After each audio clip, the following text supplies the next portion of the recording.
로마서 6장 23절에 보면 죄의 삭은 사망이다 그랬습니다. 죄를 범하는 이유는 욕심 때문이라고도 야고보 사도는 또 말씀하고 있고요. 그런데 결과가 뭐냐? 사망이라는 것입니다. 그래서 오늘 1절에 보면 그는 허물과 죄로 죽었던 너희를 살리셨도다 하는데, 그래서 그는 예수 그리스도시고요. 예수께서는 우리를 죽은 자 가운데서 살리셨는데, 우리가 죽은 이유가 뭐냐 하면 허물과 죄 때문에 죽었다는 거예요. 그러면 그 허물과 죄는 사망의 결과를 가져오는데, 그럼 허물과 죄가 뭐냐?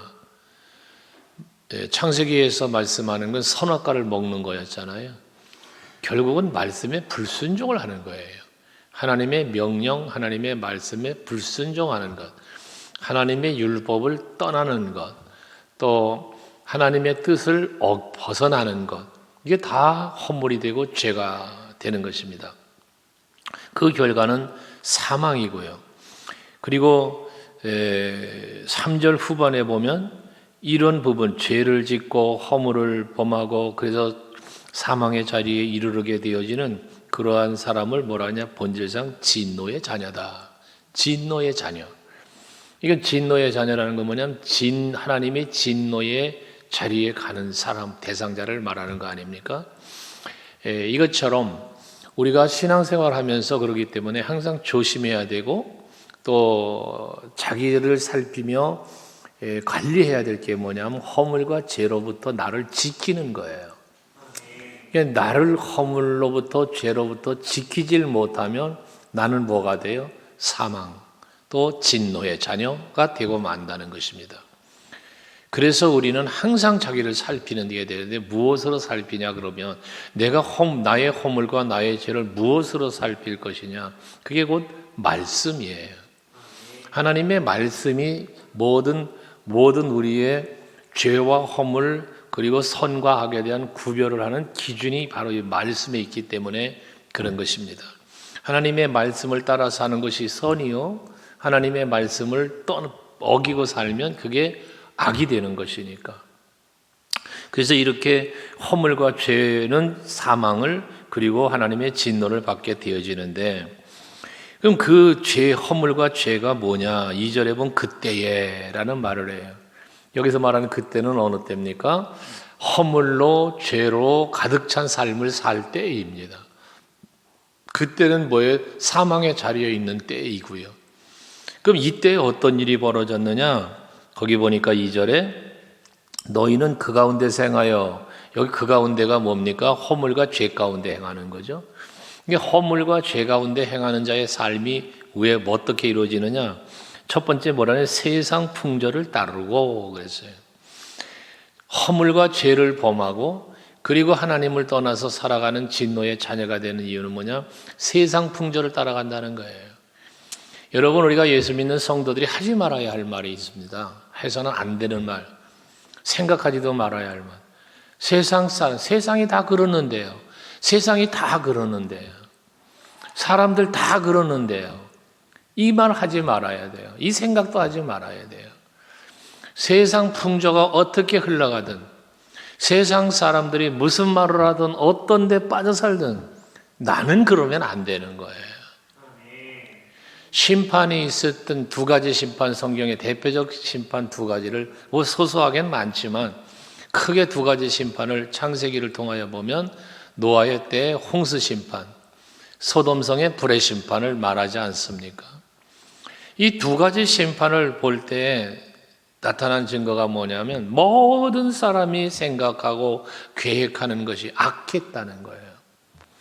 그래서 하나님은 그들을 지은 것을 한탄하셨다잖아요.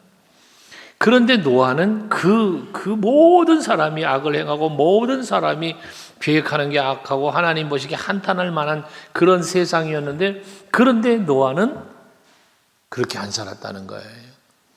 그래서 홍수로 심판할 때 노아는 방주를 만들어서까지 그들을 살리시는 하나님의 은혜가 있었다는 거죠. 오늘도 마찬가지예요. 우리들이 사는 이 시대도. 세상 사람들이 아무리 세상 낙을 즐기고 세상 문화가 발달되고 뭐 사회가 어쩌고 저쩌고 해서 누림이 많은 세상이에요. 어떻게 보면 하나님의 은혜 없이도 사는 것 같아요. 어떤 의미에서 또 보면은 교회 다니고 예수 믿는 게 더 세상 사람보다 손해보는 것 같아요. 더 세상을 즐기지 못하는 것 같은 막 그게 손해보는 것 같다 이런 생각도 들 때가 있지요. 하지만 그것은 결국 사망의 길을 가고 있는 거고 하나님의 진노의 자녀의 삶을 살고 있는 것이기에 우리는 하나님의 자녀이기 때문에 그런 걸 부러워하지도 말고 그런 것을 따라 동조하며 살아가지도 말아야 한다는 것이에요. 세상 풍조를 여기 따라갔다 그러잖아요.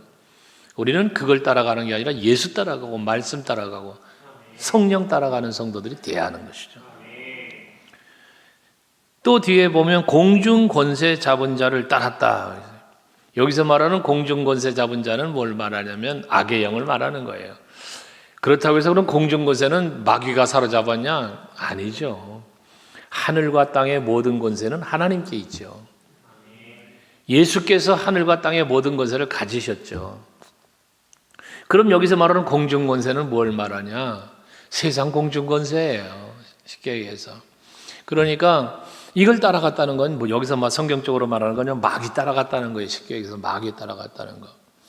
그러면 이제 우리 성도들의 반론이 뭐가 있을 수 있냐면 내가 언제 마귀를 따라갑니까? 나는 예수 믿고요. 나는 교회 다녔고요. 나는 성경 읽고요. 기도했고요. 예배했고요. 등등을 이야기하죠. 그런데 여러분 마귀를 따라가는 게 뭐예요? 마귀의 유혹에 넘어간 거예요. 마귀의 유혹에 넘어간 거. 이게 마귀 따라가는 거거든요. 그럼 예수 믿는 성도는 마귀 유혹에 안 넘어갈까요? 넘어갑니다. 다윗도 마귀 유혹에 넘어간 사람이에요. 가룟 유다 마귀 유혹에 넘어갔어요. 베드로도 마귀 유혹에 한순간 넘어갔던 사람이에요. 이런 것들이에요. 그러니까 이 마귀의 유혹과 공격에 넘어가지 않기 위해서 베드로 사도는 말하죠. 근신하라, 깨어라. 사단 마귀가 우는 사자처럼 삼킬자를 두루 찾고 있다 라고 말씀하고 있지 않습니까? 그러니까 예수 믿는 우리 성도들도 여러분들도 깨어있지 못하면 근신하지 않으면 정신을 차리지 않으면 어느 한순간 마귀의 유혹에 홀랑 넘어갈 수 있다는 거예요. 그래서 우리의 생각 속에 마귀가 넣어주는 생각이 들어오기도 하고 우리의 입술에 담는 말들 속에 마귀가 주는 말을 할 수도 있고 내 삶의 어떤 행위가 때려따르던 습관들이 마귀가 지배하는 삶의 행위로 습관으로 빠져들어갈 수도 있게 된다는 것이에요. 이 공중권세 잡은 마귀의 유혹이나 공격에 넘어지지 않고 그걸 따라가지 않으려면 어떻게 하냐? 정신 바짝 차리고 깨어 기도하고 말씀으로 무장되어져야 한다는 것입니다. 그렇게 안 하면 어느 한순간 나도 모르는 사이에 넘어가는 거예요. 왜 베드로 사도가 우는 사자처럼이라고 그랬을까요? 여기서 말하는 우는 사자는요, 굶주린 사자예요. 굶주린 사자. 그게 먹을 것을 두루 찾는 굶주린 사자. 얼마나 호시탐탐을 노리겠습니까? 마귀는 한눈 파는 사람을 노리는 거예요. 딴짓하는 사람 노리는 거예요. 동물의 왕국 보신 분들 많잖아요. 사자가 먹이를 찾을 때 대상이 누굽니까? 무리 가운데 함께 어우러져 있는 것은 사자의 먹이 대상이 아니에요. 꼭 먹이 대상은 그 무리에서 떨어져 나와 있는 뭔가 그 그룹 속에 함께 있지 않고 뒤떨어져 있는 이런 것들이 그 대상이 된단 말이에요. 그러니까 여러분들 신앙생활은 언제나 함께하는 공동체적 신앙생활 속에 마음을 뜻을 함께하는 여러분이 되어져요. 그래야 마귀의 밥이 안 되는 거예요. 그런데 교회적으로 보면 목사님이 뭘 하려고 하는데 거기 딴지 걸고 반대하고 사이드 멤버가 되는 순간 마귀의 밥이 되는 거예요. 기관이 뭘 하려고 합니까? 그럼 하려고 하는 긍정적인 마음을 갖고 하나로 가려고 하셔야 돼요. 거기서 반대하고 대적하고 딴지 걸지 말란 말이에요. 그게 사이드 멤버가 되는 거예요, 여러분. 사이드 멤버가 뭐예요? 핵심 멤버가 안 되고 사이드 멤버라는 이해가 되시죠? 뭔지. 이거 다 사단의 밥 되는 거예요. 사단의 도구가 되어버리는 거예요. 그래서 여러분들 정신 차려야 되는 거예요. 내 생각이 옳은 것 같아요. 내가 하는 말과 행동이 옳은 것 같아요. 그러나 자기 생각이 옳다고 생각하는 거지 전체의 공동체를 놓고 볼 때는 그게 옳지 않은 거란 말이에요. 왜?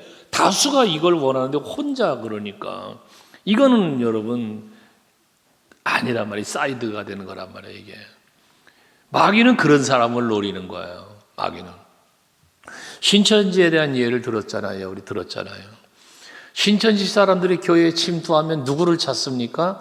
교회에 불평하는 사람, 목회자에게 불평하는 사람, 이 불평하는 사람을 대상이 되는 거예요. 그들의 대상이에요.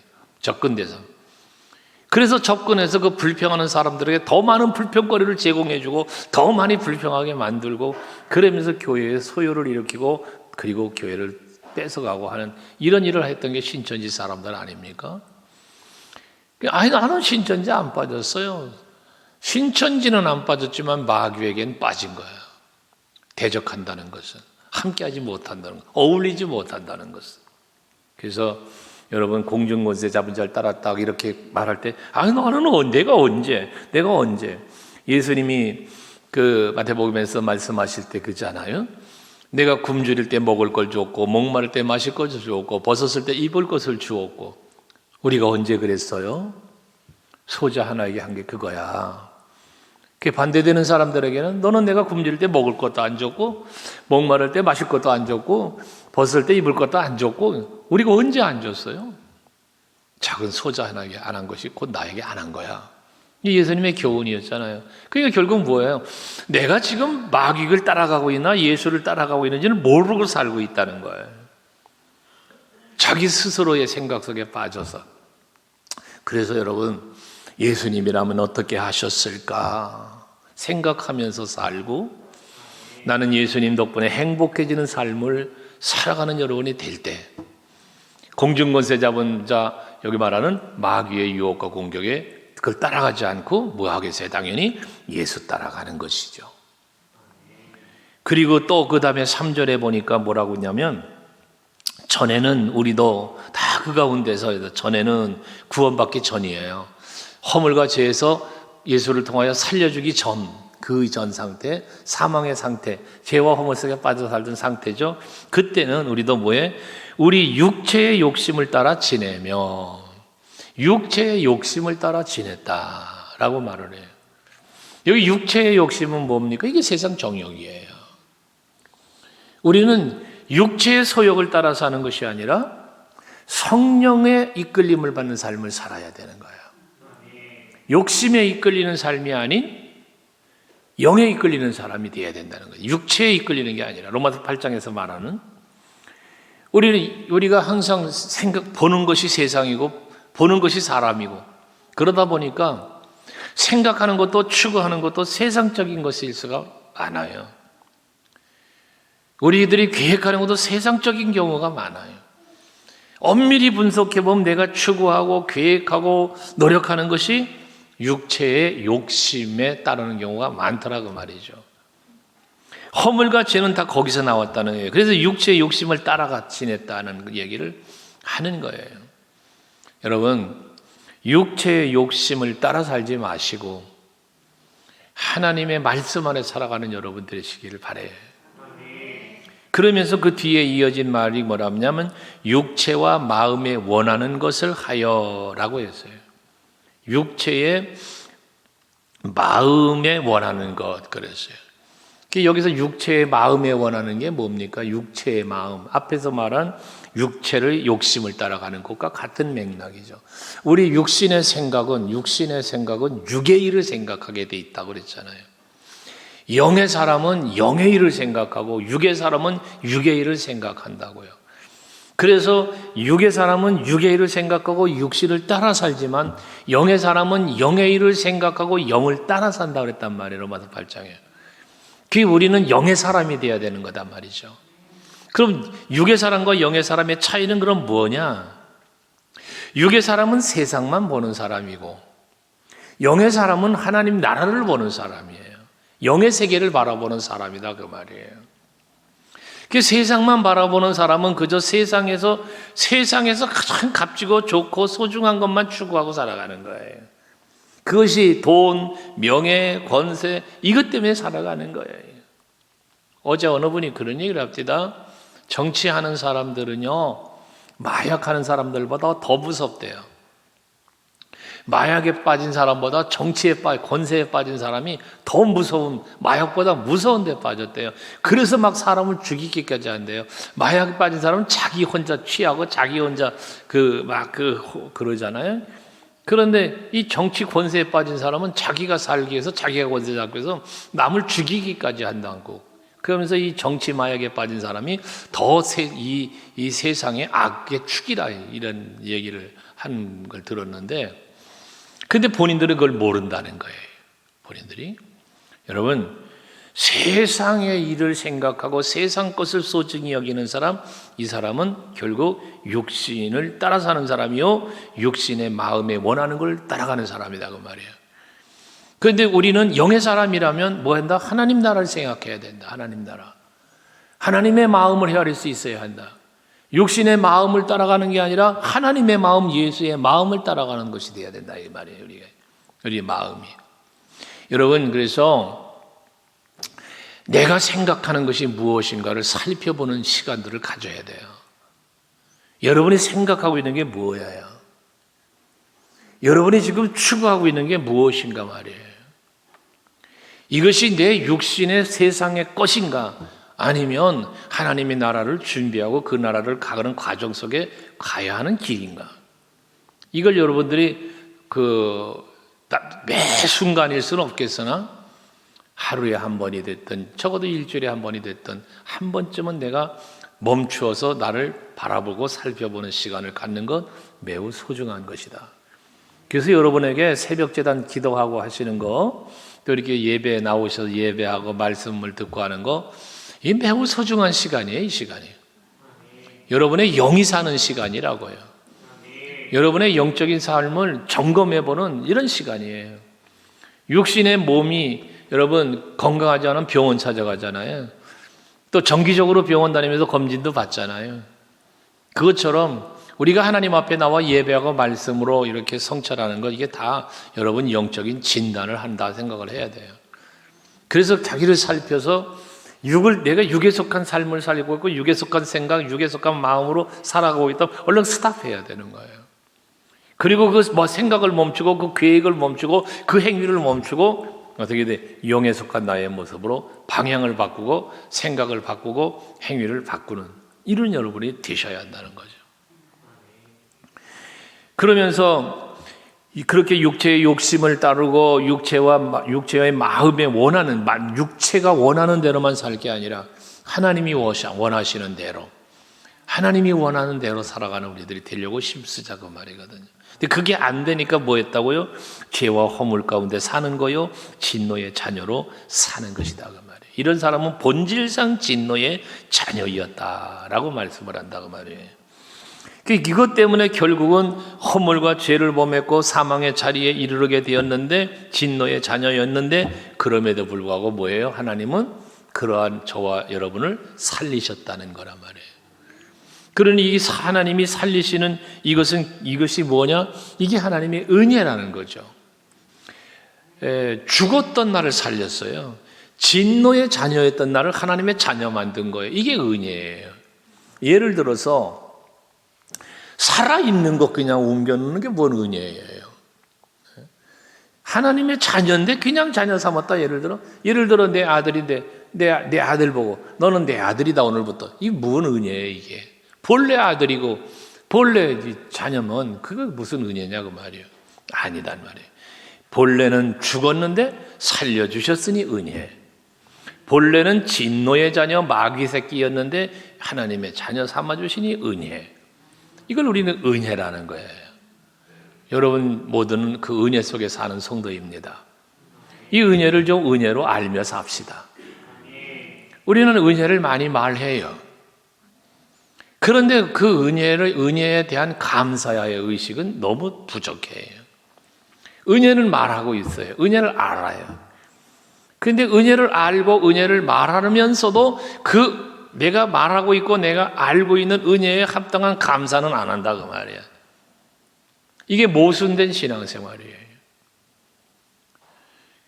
그리고 오늘 본문의 4절에 보면 은혜에 대해서 뭐라고 표현했냐면 긍휼이 풍성하신 하나님이 우리를 사랑하신 그 큰 사랑을 인하여 그랬어요. 긍휼과 사랑을 말해요. 그러니까 하나님의 은혜가 우리에게 임할 때 무엇으로 임했냐? 긍휼로 사랑으로 임했다는 거예요. 그래서 하나님이 세상을 이처럼 사랑하사 독생자를 주셨으니 그래요.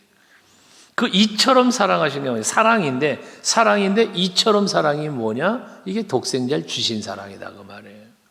사랑의 행위. 사랑하기 때문에 하나님이 하신 일, 그게 이처럼이거든요. 그 이처럼의 내용이 뭐다? 예수를 주신 거예요. 로마서 5장 8절에서는 우리가 아직 죄인 되었을 때, 그게 오늘 본문 2장 1절에 말하는 거예요. 죄인 되었을 때가 어느 때요? 죽어 있을 때이란 말이죠. 그때 그리스도께서 우리를 위하여 십자가에 죽으심으로 우리에게 향한 자기 사랑을 뭐에? 확증하셨다. 표현하셨다. 그 말이잖아요. 이게 하나님의 긍휼이에요. 이게 하나님의 사랑입니다. 우리는 그 사랑을 받은 거예요. 그 긍휼과 그 은혜를 우리가 입은 거예요. 그러니 여러분들은 뭐 해야 돼요? 감사해야죠. 감사해야 돼. 입술로 감사, 이 입술의 감사가 기도, 찬송이 되는 거 아닙니까? 삶으로도 감사, 이루어져야 되는 거예요. 그 은혜의 역사가 뭐냐? 죄사함이었다는 거예요. 죄사함. 죄의 결과는, 허물의 결과는 사망인데 이 죄를 사해져 버리니까 어떻게 돼? 사망의 원인이 없어져 버린 거잖아요. 요즘 뉴스 보도 보면 대통령이 사면권에 대한 보도가 가끔 나오잖아요. 누구를 사면한다, 못한다, 안 한다, 해야 된다, 하지 말아야 된다, 이런 얘기를 하는데 그 사면권이 대통령에게 있단 말이에요. 이건 세상 법이에요. 그 하나님의 법에서 범죄한 사람을 사면하고 석죄하는 권세는 누구에게 있냐? 하나님께 있는 거죠. 그럼 사면이라는 게 뭐냐면 형집행이 끝나는 거예요. 그냥 그가 지금 죄의 몫을 갖고 있는 이 죄가 없어져 버리는 거예요, 그냥. 그러니까 사면이라는 건 대단히 아주 큰 은혜를 입는 거죠. 대통령에게 있는 사면권은 대단한 거예요, 그러니까. 모든 게 죄가 없어지는 거예요, 그냥 없어지는 거. 하나님이 우리들의 죄를 사하신다는 건 바로 그런 거거든요. 우리가 하나님께 은혜를 입었다, 긍휼을 입었다, 사랑을 입었다, 십자가의 사랑, 이게 우리의 죄를 소멸해 버린 거라고 말이거든요. 오죽하면 아침에 안개가 사라짐처럼이라는 표현을 했을까요? 동에서 서가 먼 것처럼이라는 표현을 했죠. 기억조차 하지 않는다고 그랬죠. 이 사함에 대한 표현을 그런 식으로 했어요. 이건 완전 속죄를 말씀하는 거예요. 완전 속죄. 그래서 여러분들이 우리가 이런 완전 속죄의 은혜를 입은 성도들이 되었다는 것이거든요. 감사하죠? 고맙죠? 교도소에 갇혀 있다가 나오는 게 아니고요. 죽었던 내가 살아나오는 거예요. 얼마나 감사한 거예요, 이 죄사함의 은혜가. 그걸 다른 말로 표현해서 구원이다, 거듭남이다, 이런 표현을 하는 거예요. 구원이 뭐라고 그랬어요? 건져낸다, 이런 뜻이라 그랬잖아요. 건져낸다. 사망의 자리에서 날 건져내는 거예요. 진노의 자녀에서 하나님의 자녀로 자리를 이렇게 건져내는 거예요. 이걸 거듭남이라고도 표현했어요. 거듭났다, 다시 태어났다, 이런 표현 아닙니까? 여러분들은 옛사람은 없어지고 새 사람을 입은 거란 말이에요. 이게 구원, 이게 거듭남이란 말이지. 이게 하나님의 은혜로, 긍휼로, 사랑으로 우리에게 주어진 놀라운 은혜라는 거예요. 예. 그러니까 뭐 한다? 감사해야 된다. 그러면서 우리로 하여금 7절에 보면, 6절에 보면 또 함께 일으키사 그리스도 예수 안에서 함께 하늘에 앉히시니 그래요. 예수와 함께 하늘에 앉히셨다. 그러면 뭐예요? 예수께서 오셔서 십자가 지시고 부활하시고 승천하여 어떻게 돼? 하늘 보좌 우편에 앉아 계신다 그랬잖아요. 바로 그 하나님과 함께 그 보좌 앞에 우리를 앉히신다는 거예요. 이게 하나님의 나라의 입성을 말하는 거죠. 이게 할렐루야죠. 여러분, 하나님의 나라 아무나 가는 나라 아님을 아시잖아요, 우리가. 그죠? 하나님은 하나님의 나라에 갈 자와 지옥으로 갈 자를 분명히 구별하신다고 그랬잖아요. 성경이 말씀하는 거잖아요. 이 구별을 하신단 말이에요. 그래서 이거를 그 구원론에서 표현하는 것은 뭐냐, 선택과 유기라, 이런 표현을 하지 않습니까? 택함을 받고 선택받아서 죽은 자 가운데 살리는 자도 있지만, 하나님은 영벌 속에 집어 던져버리는, 버리는, 유기는 버리는 거잖아요. 버리는 자도 있다는 거예요. 그래서 지옥이 있는 거예요. 영벌. 근데 우리는 그 영벌의 자리에 어쩌면 있어야 할 우리란 말이죠. 근데 우리를 꺼내서 영원한 평안과 안식과, 지난 우리 금요철 예배 때 묵상했나요? 요한계시록의 말씀 우리가 묵상했던 것처럼 그런 고통도 없고 아픔도 없고 슬픔도 없는 그곳에 우리가 거할 수 있도록 해주신, 이거 얼마나 은혜예요. 영원한 벌, 영원한 고통 속에 있어야, 영원한 사망에 있어야 할 내가, 세상에 이 영원한 평안, 영원한 안식, 이 이리로 왔으니 할렐루야 아니겠습니까? 그러니까 또 감사해야 된다는 거예요. 근데 이 모든 것이 8절에 보니까 믿음으로 이루어졌는데, 그 믿음은 하나님이 주신 선물이다, 그렇게 표현을 했단 말이에요. 선물이라는 표현을 했어요. 여러분, 선물은 뭐예요? 사례가 아니에요. 봉급이 아니에요. 대가를 지불한 게 아니에요. 거저 주는 거예요. 값없이 주는 거예요. 이게 선물이에요. 우리가 죄 사함 받은 것도, 구원받고 거듭난 것도, 하늘 보좌에 앉혀지는, 예수와 더불어 앉혀질 수 있는 것도 모두 다 이게 하나님이 우리에게 주신 선물이라는 거예요. 선물. 그러니까 여러분, 이 선물은 여러분 어때요? 고마운 거잖아요. 감사한 거잖아요. 내가 노동을 해서 받은 삭슬 받았다, 이건 고마운 게 아니에요. 그것도 고맙죠. 어떻게 보면 일할 수 있게 해줬으니까, 또 일한 것에 대한 보상을 받았으니까 고마운 거지. 그것도 고마웠기는. 하지만 이 선물로 주었다니, 이건 삭슬 받은 것보다 더 고마운 거잖아요. 더 감사한 거잖아요. 응? 우리는 그거 무엇과도 바꿀 수 없는, 비교할 수 없는 선물을 받은 성도예요. 그러니 그 선물을 주신 하나님께 감사해야 되고, 그 선물의 도구 되어 주신 예수께 감사해야 되는 것이란 말입니다. 그런 그 은혜에서 그런 선물을 받은 우리가 어떻게 감사를 할 것이냐, 감사하는 행위가 어떻게 이루어져야 될 것이냐, 그럼 우리가 어떻게, 무엇으로, 어떤 방법으로 감사를 할 것이냐. 9절에 말하기를 행위에서 난 것이 아니니 이는 누구든지 자랑하지 못하게 함이라 그랬으니, 자랑하지 말라는 거예요. 하나님, 물론 그 어떤 의미에서는 자랑해야 돼요. 왜? 하나님이 나에게 이런 선물 주셨어. 난 하나님 앞에 이런 은혜를 입었어. 자랑해야죠. 간증이죠, 이게. 다른 의미에서 말하면 또 복음 전파이기도 하죠. 이건 자랑해야 되는 거예요. 근데 여기서 자랑하지 말라는 건 뭘 말하냐? 내 행위로 얻어진 것이 아닌 내 행위 자랑하지 말라는 거예요. 이거 여러분 아멘 되세요? 근데 사실 가만히 이 성도들을 이렇게 보면 행위 자랑을 많이 해요. 행위 자랑을. 내가 뭐 했고, 내가 뭐 했고, 내가 했고. 이게 많아요, 여러분 보면. 이거 하지 말라는 거예요, 이거. 뭐 하라는 거냐? 우리는 자랑할 땐 뭘 자랑하라고 그랬어요? 예수 자랑해야 돼요. 하나님의 은혜를 자랑해야 되는 거예요. 근데 우리는 하나님의 은혜를 자랑하기보다는 내 행위를 자꾸 자랑하려 한다, 그 말이에요. 내 행위를. 내가 뭐 했는데, 내가 한 것에 내 행위의 자랑을 자꾸 하려고 한다, 그 말이에요. 내가 수고했고, 내가 봉사했고, 내가 헌신했고, 내가 섬겼고, 나의 행위 자랑을 자꾸 하려고 한다, 그 말이거든요. 여러분, 우린 이거 하지 말아야 돼요. 왜? 하나님의 은혜로 살고 있기 때문에. 우리의 자랑거리는 내 행위가 아니라 하나님의 은혜. 예수 십자가. 그게 갈라디아서 앞에 묵상하고 왔잖아, 우리가.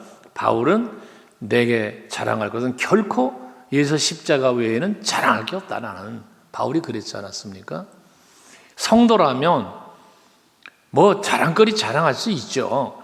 그러나 예수를 자랑하는 것이 더 우선시돼야 되고 더 많아야 한다라는 것입니다. 우린 자랑거리가 많아요. 많은 것도 복이에요, 사실. 나의 자랑거리가 많은 건 복이에요. 나 자신에 대한 자랑거리, 그 자신 속에 속하여 있는 가정, 자녀, 사업, 재물, 명예, 권세 자랑할 거 많죠. 그런데 이 모든 자랑거리가 다 하나님의 은혜의 힘을 자랑해야 된다 그 말이에요. 우리가 자랑하는 것이. 그런데 그러질 않는 게 문제가 되는 거란 말이에요. 자기 행위 자랑하지 말자. 나의 소유를 자랑하지 말자. 나는 내 행위나 내 소유나 내 모든 것 누림이 하나님의 은혜의 힘을 자랑하자. 그래서 언제 그런 얘기 했잖아요. 여러 번 했잖아요. 자랑거리 있으면 마음껏 자랑하자. 자랑거리가 있다면 마음껏 자랑합시다. 그런데 자랑의 마무리는 뭐야? 이 모든 것이 하나님의 은혜로 되어진 것입니다. 요걸 잊지 말자는 거예요. 요거를. 근데 그 마지막을 꼭 빼버리는 게 문제인 거예요. 마음껏 자랑하고도 마무리를 이게 다 하나님의 은혜입니다라는 자랑을 해야 되는데 요 하나님의 은혜를 쏙 빼버리니까 하나님이 받아야 할 영광을 내가 다 받아버리고 마는 거예요. 이게 우리 성도들의 실수. 이제부터는 하나님의 은혜를 자랑하는으로 마무리하는 여러분 되셔야 돼요. 그러면서 10절에는 말하죠. 우리는 그가 만드신 바라 그리스도 예수 안에서 선한 일을 위하여 지으심을 받은 자니 이 일은 하나님이 전에 예비하사 우리로 그 가운데서 행하게 하려 하십니다. 이게 뭡니까? 하나님이 우리에게 은혜를 베풀어 주셨어요. 죽은 자를 살리셨어요. 진노의 자녀가 하나님의 자녀가 되게 하셨어요. 땅에 매여 사는 자가 아니라 영원한 하나님의 나라를 바라보며 살게 해주셨어요. 이 은혜를 베푸신 이유가 뭐냐? 선한 일 하라고. 그리스도 예수 안에서 선한 일 하라고 베푸신 은혜라는 거예요.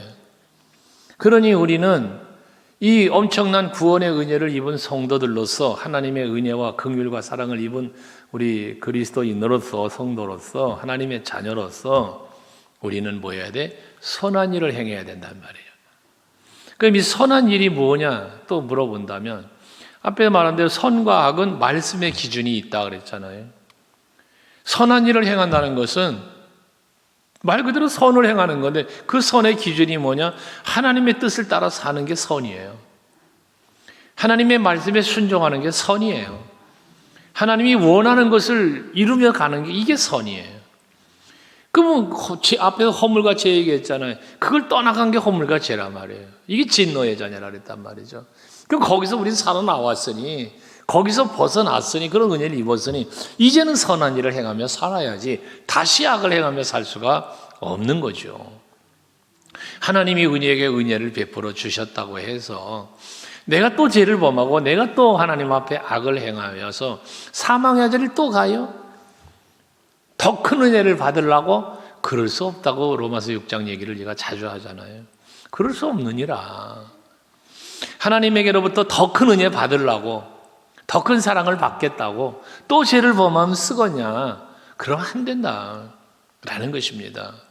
예수가 나의 죄 때문에 십자가에 못 박혀 죽으셨는데 어떻게 다시 예수를 십자가에 못 박겠다고 죄를 범할 수 있겠냐 그 말이잖아요. 안 되는 거죠. 그래서 우리는 예수 그리스도의 십자가의 은혜와 사랑으로 사망에서 생명으로 진노의 잔에서 하나님의 자녀로 우리가 그런 엄청난 은혜를 입었다는 사실을 우리는 믿고 있으니까요. 이걸 믿지 않는 사람들이라면 이 말을 할 대상도 아니야. 그런데 우리는 그 사실을 믿고 있는 성도 여러분이잖아요. 하기 때문에 이 믿음조차도 하나님의 주신 선물이라고 했으니 우리는 하나님의 그 은혜에 합당하게 선을 좀 행하면서 살자. 다시는 악의 자리 가지 말고 악한 생각도 하지 말고 악을 따라가지 말고 세상 풍조 따라가지 말고 육신의 그 욕심 따라가지 말고 육신의 마음이 이끄는 대로 따라가지 말고 우리는 성령이 이끄시는 대로 살아가는 우리가 되자. 예수님 가신 그 길 따라가자. 그 길이 고난의 길, 골고다 언덕 가는 길, 무덤 속에 들어가는 길이라도 우리는 주님이 가신 길이기에 갈 수 있어야 된다고 말이에요. 그게 좁은 문, 좁은 길, 지난 주일날 말씀드린 그런 길이란 말이죠. 가야 하는 거예요, 우리는 그 길을. 거기 끝에, 그 길의 끝에 뭐가 있어요? 그 길의 끝에 하나님이 예비한 하나님의 나라가 있고 그 끝에 면류가 있는 거 아니에요? 바울이 선한 싸움 싸우고 달려갈 길을 마치고 믿음을 지켰다. 그러기 위해서 그랬더니 뭐야? 의의 면류관이 예비되어 있다. 근데 그걸 위해서 뭐 했어요? 매 맞고 감옥 갇히고 목배임 당하여 죽고 스데반 집사님 돌에 맞아 죽고 도박 토백해서 죽고 가죽에 벗겨져 죽고 사지가 찍어져 죽고 그 전부 다 무엇 때문입니까? 그 달려갈 길 마치려고요. 선한 일을 지키며 행하기 위해서 그 감당한 거 아닙니까? 오늘 우리들도 그런 성도가 되어야 한다는 것입니다. 그러면 하나님께서 선물로 주신 믿음으로 승리하는 자가 되고 사망에서 생명으로 옮긴 자가 누려야 할 그 은혜의 자리로 나아감이 되는 거예요. 그게 누림이에요. 그게 역설적인 진리라고 말하잖아요. 낮아져라 그럼 높아질 것이다. 섬겨라 그럼 섬김을 받을 것이다. 이게 성경의 진리, 역설적 진리라고 말하는 거 아닙니까? 그러니까 여러분들 교회 안에서 높아지려고 그러지 마세요. 교회 안에서 자꾸 낮아지려고 하세요. 섬기려고 하세요. 그게 누리는 거예요. 그게 누리는 거. 그러면 우리 교회가 그런 분들이 많아질수록 우리 교회는 행복한 교회가 될 거고요. 그게 부흥하는 교회가 되는 겁니다. 오늘 예배하시는 여러분들이 바로 그런 성도들이 되셔서 우리 하나님 앞에도 기쁨을 드리고 우리 교회에도 유익한 영향력을 끼치는 그런 우리 모두가 될 수 있기를 바랍니다. 우리 함께 기도합시다.